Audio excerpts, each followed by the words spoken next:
And those are the micro-credentials, or those badges that we talked about. Badges are becoming very, very popular.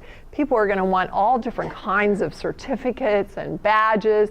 Maybe this is the millennial generation that grew up with, Little League, everybody got a trophy. But there are those badges that people are going to want. Mobile learning, again, learn on anything. By the way, the new iPhone, iPhone 6, 4.7 and 5.5 inch screens, they've ordered 70 million from their suppliers. That's at least 10 million more than they had in the last run. So this is just going to get bigger and bigger and bigger, mobile learning. Just-in-time learning. I've got a problem today. I've got to figure this out. My client wants such and such. I need access right away. So just-in-time learning when I need it. Using social media to learn. Some people are using Twitter. They're following people who have the knowledge, the expertise that they want to access. So social media is not just for fun, but it can also be for learning. Peer-to-peer learning. We like to learn from others who are like us. And sometimes what we learn, as we learn it, we immediately share with others. That's what that's about. And then mentoring, of course. And in terms of mentoring, we often think about, that senior person helping us, but there's also reverse mentoring, where we're looking to younger people to help us. I always describe my period at Arthur Andersen. I had the best learning of technology I've ever had because I sat in a work group with about 7 professionals who were 20 years younger than I was.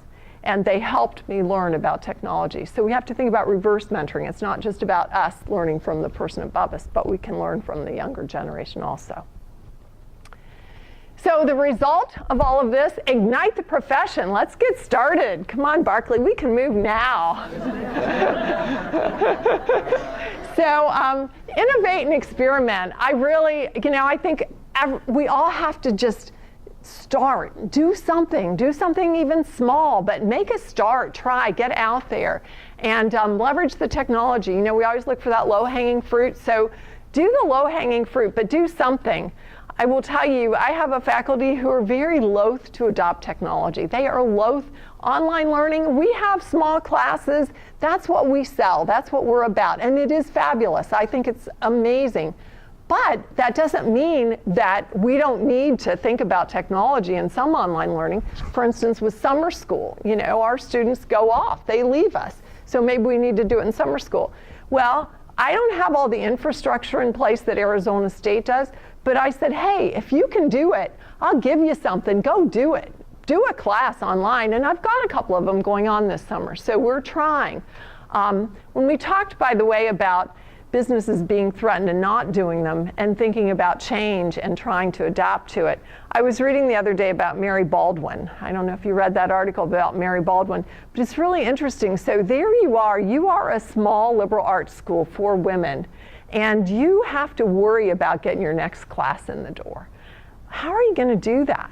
Well, they talked about the faculty, a Spanish professor who had just a couple students in their class. So again, it's that case of, I teach Spanish, I do it really well, I want to do it. They're asking that teacher to actually change and teach Latin American language and culture. And maybe they don't want to change, but they're going to have to, because if they don't adapt, they may be gone. We all have to adapt and learn, and I think taking those small steps or taking bigger steps, let's get started and try.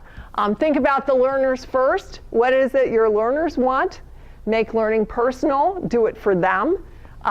Any topic, anytime, anywhere, make it accessible, and measure what matters. This is really interesting too. We really need to think about what it is they've learned and measure that. So competency frameworks, I think, are fabulous. We've been looking a lot at the CGMA and the competency framework that they've developed. It's really interesting. I think they're a good model for everybody to kind of look at and think about in terms of competency versus that seat time. And so rethink measuring CPE. And that is the future of learning. Or this is the future of learning. So these are my 2 grandchildren, my youngest grandchildren, and I was watching them the other day, and darn if she wasn't showing him, and he is 2. He just turned 2, and he's using the iPad, and he can do it probably better than my husband, I'm afraid. But definitely, there's another little video I've seen before where they show a little girl, and they've got a newspaper on the floor, and she goes over to the newspaper, and she goes like this. And she can't figure it out. So there you go. That's the future of learning. Thank you very much for your time and attention.